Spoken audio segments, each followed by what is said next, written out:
नमस्कार। आज हम भारतीय क्रिकेट कंट्रोल बोर्ड यानी बीसीसीआई में जो चल रही गहमा-गहमी है उस पर एक गहरी नज़र डालेंगे। हमारे पास कई स्रोतों से जानकारी आई है, खासतौर पर 28 सितंबर को मुंबई में जो बीसीसीआई की वार्षिक आम बैठक मतलब एजीएम होने वाली है। हाँ, ये एजीएम वो सालाना बैठक जहां सब सदस्य मिलकर फैसले लेते हैं और इसका सबसे बड़ा मुद्दा इस बार है चुनाव। बिल्कुल, बोर्ड के कई महत्वपूर्ण पद खाली हो रहे हैं या होने वाले हैं, खासकर अध्यक्ष और आईपीएल चेयरमैन। तो चलिए समझते हैं कि ये बदलाव क्यों हो रहे हैं और इनके क्या मायने हो सकते हैं। सबसे पहले अध्यक्ष पद, ये कुर्सी खाली क्यों हो रही है? हाँ, तो बात ये है कि पूर्व क्रिकेटर रॉजर बिन्नी वो जुलाई में 70 साल के हो गए। अच्छा, और बीसीसीआई के नियमों के हिसाब से इस उम्र के बाद वो अध्यक्ष पद पर नहीं रह सकते। ओके, तो ये उम्र वाला नियम है। तो अभी कौन देख रहा है काम? फिलहाल जो उपाध्यक्ष हैं राजीव शुक्ला, वो अंतरिम अध्यक्ष की भूमिका निभा रहे हैं। ठीक है, और साथ ही मौजूदा आईपीएल चेयरमैन अरुण धूमल का भी कार्यकाल पूरा हो रहा है ना, 6 साल का? जी हाँ, उनका भी 6 साल का कार्यकाल पूरा हो रहा है और इसके बाद उन्हें वो जो अनिवार्य कूलिंग ऑफ पीरियड होता है उस पर जाना पड़ सकता है। ये कूलिंग ऑफ पीरियड मतलब कुछ टाइम के लिए ब्रेक लेना होगा? हाँ बिल्कुल, नियमों के तहत उन्हें कुछ समय के लिए बोर्ड के पदों से दूर रहना होता है ताकि कोई एक ही व्यक्ति लंबे समय तक पदों पर ना रहे। समझ गया। और ये समझना भी जरूरी है कि अध्यक्ष पद जो है वो एक तरह से बीसीसीआई का चेहरा होता है। हाँ, जैसे पहले गांगुली थे, फिर बिन्नी। बिल्कुल, किसी प्रतिष्ठित क्रिकेटर को देने का चलन रहा है। और वहीं जो आईपीएल चेयरमैन का पद है वो व्यावसायिक तौर पे मतलब कमर्शियली बहुत पावरफुल है। अच्छा, तो ये कूलिंग ऑफ वाली बात काफी अहम है। और ये चुनाव किन नियमों के तहत हो रहे हैं अभी?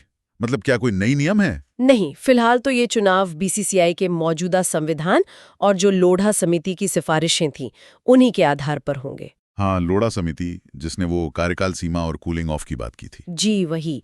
हालांकि भविष्य में वो राष्ट्रीय खेल शासन अधिनियम लागू होने की बात चल रही है। अगर वो आता है तो हो सकता है नियम बदलें, खासकर कार्यकाल और कूलिंग ऑफ पीरियड को लेकर। पर अभी के लिए पुराने नियम ही हैं। तो अध्यक्ष पद की रेस में कौन कौन दिख रहा है? एक नाम तो आपने बताया, राजीव शुक्ला। हाँ, राजीव शुक्ला का नाम तो है ही। वो अनुभवी प्रशासक हैं, अंतरिम अध्यक्ष भी हैं। लेकिन कुछ रिपोर्ट्स ये भी कह रहे हैं कि शायद किसी बड़े पूर्व भारतीय क्रिकेटर को ये जिम्मेदारी मिल सकती है। अच्छा, कोई नाम सामने आया है? नाम तो साफ नहीं है, पर कहा जा रहा है कि इंग्लैंड दौरे पर किसी बड़े पूर्व रिकॉर्डधारी खिलाड़ी से बात भी हुई है। तो ये हो सकता है कि वो गांगुली और बिन्नी वाली परंपरा को ही आगे बढ़ाया जाए। हाँ, ये तो वही पुरानी बहस हो गई, क्रिकेटर बनाम प्रशासक। बिल्कुल, एक बड़े क्रिकेटर को लाने से बोर्ड की साख बढ़ती है, खिलाड़ियों से जुड़ाव महसूस होता है। लेकिन क्या वो प्रशासनिक काम में उतनी दिलचस्पी लेंगे? ये भी सवाल है। हाँ, ये बड़ा सवाल है क्योंकि ये मानद पद है पर जिम्मेदारियां बहुत है। दूसरी तरफ एक अनुभवी प्रशासक जैसे शुक्ला जी, वो शायद वैश्विक क्रिकेट प्रशासन में आईसीसी वगैरह में ज्यादा प्रभावी ढंग से भारत का पक्ष रख सकते हैं। सही कहा। अब बात करते हैं आईपीएल चेयरमैन पद की। अरुण धूमल अगर कूलिंग ऑफ पर जाते हैं तो वहां कौन दावेदार हो सकता है? देखिए, इस पद के लिए भी कुछ नाम हवा में है। एक तो फिर से राजीव शुक्ला का नाम आ रहा है। अच्छा, वो दोनों पदों के लिए रेस में हो सकते हैं? हाँ, ऐसा संभव है।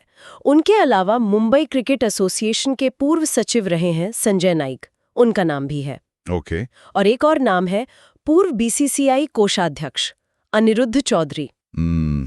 कई दावेदार हैं। हाँ, और ये भी दिलचस्प है कि अगर मान लीजिए शुक्ला जी आईपीएल चेयरमैन बनते हैं तो उपाध्यक्ष का पद खाली होगा। हाँ, सही है। तो उस पद के लिए बिहार क्रिकेट एसोसिएशन के अध्यक्ष हैं राकेश तिवारी, उनका नाम आगे आ सकता है।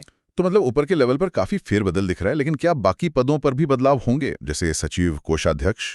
ऐसा लगता है कि वहाँ शायद ज्यादा बदलाव ना हो। जो सचिव हैं देवजीत सैखिया, संयुक्त सचिव रोहन गौंस देसाई और कोषाध्यक्ष प्रभुतेश भाटिया, इनके बने रहने की संभावना ज्यादा है। क्यों? क्योंकि ये लोग हाल ही में चुने गए हैं, तो इन पदों पर शायद स्थिरता बनी रहेगी, जो बोर्ड की रोजमर्रा के काम के लिए अच्छा है। वैसे भी कई बार ऐसे चुनाव आपसी सहमति से ही तय हो जाते हैं। हाँ, ये भी होता है। अच्छा, एक और दिलचस्प बात पता चली। ये एजीएम 28 सितंबर को है जी, और उसी दिन दुबई में T20 एशिया कप का फाइनल भी है। अरे हाँ, ये तो तारीखों का टकराव हो गया। तो इसका मतलब तो यही हुआ कि बीसीसीआई के जो भी बड़े अधिकारी होंगे वो शायद फाइनल में दुबई में मौजूद नहीं रहेंगे। हाँ, ये थोड़ा अजीब तो है। शायद एजीएम की अहमियत ज्यादा समझी जा रही है इस वक्त। तो कुल मिलाकर बीसीसीआई में एक नेतृत्व परिवर्तन की तैयारी है, खासकर अध्यक्ष और आईपीएल चेयरमैन के पदों पर। अब देखना यह होगा कि बोर्ड अनुभव को चुनता है, यानी किसी प्रशासक को, या फिर किसी पूर्व क्रिकेटर पर भरोसा जताता है। और आखिर में सोचने वाली बात ये भी है कि इन चुनावों का नतीजा जो भी हो, वो ना सिर्फ बीसीसीआई की अंदरूनी राजनीति पर असर डालेगा, बल्कि वैश्विक क्रिकेट मंच पर भारत की स्थिति को कैसे प्रभावित करेगा। हाँ, और आईपीएल का भविष्य। बिल्कुल, आईपीएल की दिशा क्या होगी, खासकर तब जब वो राष्ट्रीय खेल शासन अधिनियम की बात चल रही है, जो भविष्य में खेल प्रशासन के पूरे नियमों को बदल सकता है। तो ये चुनाव काफी अहम होने वाले हैं।